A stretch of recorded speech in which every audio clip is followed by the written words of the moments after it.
want to know some reasons to skip the new eyeshadow palettes by Tom Ford and Chanel, then this is the right video for you.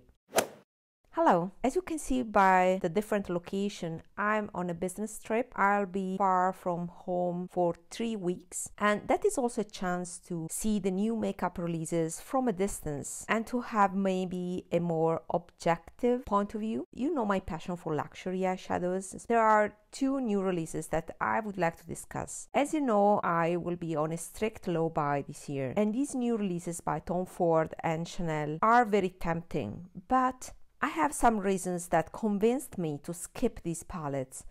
I don't need them. I'll share with you the reasons why I'll be strong. So let's start with Tom Ford. There are 2 new eyeshadow palettes in the creme formula. I have experience with the creme formula, but I heard that this time the creme formula is a bit drier. It may be due to the pigments themselves, but they may also have tweaked the formula. These new palettes are the Iconic Smoke, the blue palette, and Ember bronze palette. Now, the one that was very tempting to me is the Iconic Smoke. It's a blue palette. Have you noticed that blue palettes are becoming more popular? We have seen Suqqu proposing a light blue palette. The Chanel one that I'm going to talk in a few minutes has also pop of blue.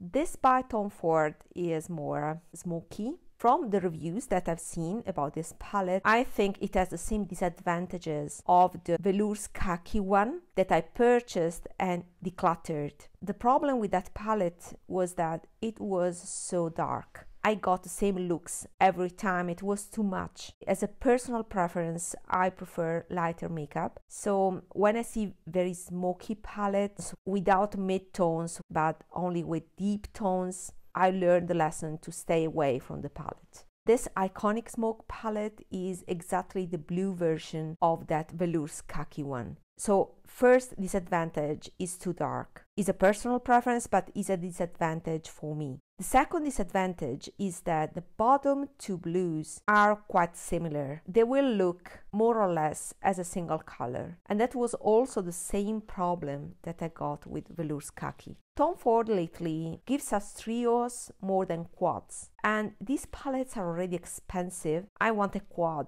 and not a trio. There's another reason to skip this palette. And the third reason is that I have these colors. This is a great formula that is very smoothing, I know that, but at the same time, the taupe shade at the top right may be very similar to Victoria Beckham Mink. That is a cult favorite shade that I decluttered because it had a reddish brown undertone that I didn't like. And I'm afraid that this shade by Tom Ford is similar, very similar. I think I can dupe very well this palette with Viseart Cool Mattes palette that I own, but I also own different variations of blue, like the blues in the Viseart Grande Pro 1 palette, and I also own, if I want more in indigo version, I also own the Viseart Grande Pro 3 palette, and that is enough for me. These by Tom Fords are quite desaturated blues that are elegant, but they can look dark blue-gray. Now, when it comes to Ember Bronze, that is a beautiful quad. It's a classic quad. If you cover that reddish shade, you get a neutral warm trio, but I think it has a reddish quality in the browns. It's the creme formula version of Body Heat quad that I own already. So I personally don't need such a basic palette, and also I stay away from reddish browns. That's the reason why I decluttered, for example, Chantecaille Giraffe single eyeshadow. That shade of brown was a bit too reddish for my taste. I know now that it's not worth buying more of these type of shades that I have already in my collection in large quantity. All of these are reasons to skip the Tom Ford quads. Now let's go to the Chanel quads. So for spring 2024, Chanel has proposed these 2 quads in the Baked Gelée formula, 78 Rivage, and the other one is 88 Coral Treasure.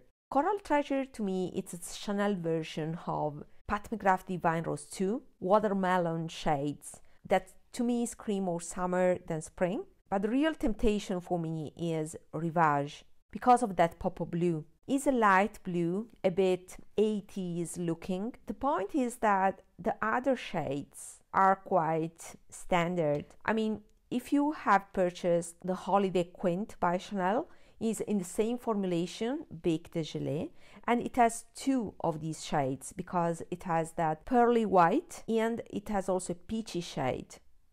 So the two remaining shades are maybe the most interesting ones, but I'm not going to spend $78 or the equivalent in euro for just a duo. Moreover, how often would I use that light blue shade? I have a flower nose quint with the light blue shade, so I may play with it. I haven't used yet, so that's a sign that I'm not confident to use light blue shades on my eyes. Although in the past I got compliment with such a light blue shade. I think it complements brown eyes like mine very well. Also, this quad lacks a bit of depth. It's a nice quad. It's maybe the one that I'm more tempted by, but I'm going to try to stay strong and to say no to this quad because of how dupable it is. I think I can do very well without it and use those $68 in a smarter way. So that's it. Let me know if you have purchased these palettes, and in case you have bought any of these, how do you like them? See you in my next video. Bye bye.